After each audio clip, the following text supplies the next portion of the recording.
Eyes of Silver, Dragons and Skylines, Book 2. Written by Rowan Silver.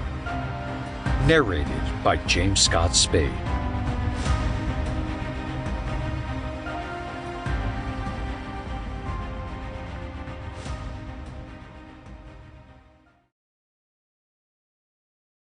Part 1. Fight. Chapter 1.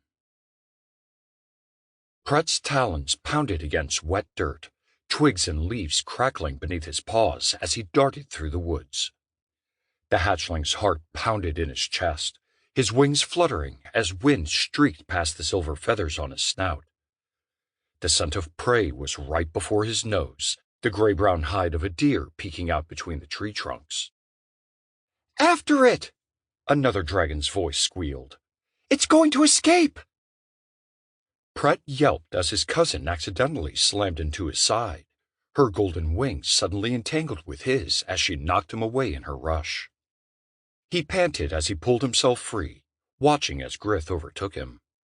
Her stubby hatchling legs flew out from beneath her as she flapped, turning as the deer dove out of view. The sunlight casting white hues across Pret's feathers suddenly grew dark, as if obscured by clouds, even if the sky over the bubble realm that day was clear. The silver dragon turned after the deer and his cousin, only to see a massive wall of pink mists towering over him. The metallic tang of magic touched his tongue as the mists reached out toward him, wafts of air spiraling around the two. Pret twisted to the side, his hind legs sliding on dry ground as he tried to stop before running into the wall of mists. With a yelp of surprise, he slipped, smashing his underbelly into the ground as his wings splayed open. Mists crept and circled his neck, as if the outside world was trying to pull him out from the safety of his family's nest. "Grith!" he called out, watching his cousin's figure disappear into the pink glow. "Stop! We're not supposed to leave!" There was a pause before he heard Grith respond, her voice fading as she ran through the mist without hesitation. "I'm not letting it get away! It'll only be a moment, and Narrator taught me how to get back inside." Her voice and shadow disappeared. Pret cowered his head as he stood on the edge of the great wall of mist, tucking his tail between his hind legs.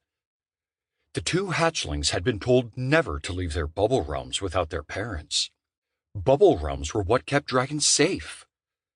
Since the two's grandfather had invented them a few hundred years ago, they'd been able to stay hidden from the humans.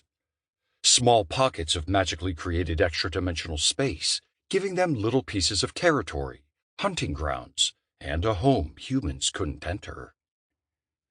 What if a human saw him, or Grith? Pret hadn't met any humans before. He'd only seen them in drawings or from far above when his family went on trips invisibly between bubble realms. Yet the trinkets they created abounded around his family's home. Whirring machines that clicked and hissed, toys that moved without magic, smoke without fire. He'd seen the worlds they'd shaped below, where they'd use their not magic to banish the night. In a blink of an eye, more humans would come and go in their territory than dragons that he'd ever seen, and ever would see. He was curious, and who could blame him? What were humans actually like? Did they really go around slaying dragons like the legend said? His brother, Narrator, had told him they were nothing to fear. They were just ugly, hairless animals, stinky and chattering, like ants crawling in the dirt. Yet Pret knew there had to be more to them than that. There was order and beauty. What marvels and treasures could be found there, wondrous creations that he'd only glimpsed a fraction of. His parents had promised to take Pret into the human city soon. He would be hidden by a shift stone, allowing him to transform into a human so long as he wore it, walking as one of them. Another one of the Sample complete. Ready to continue?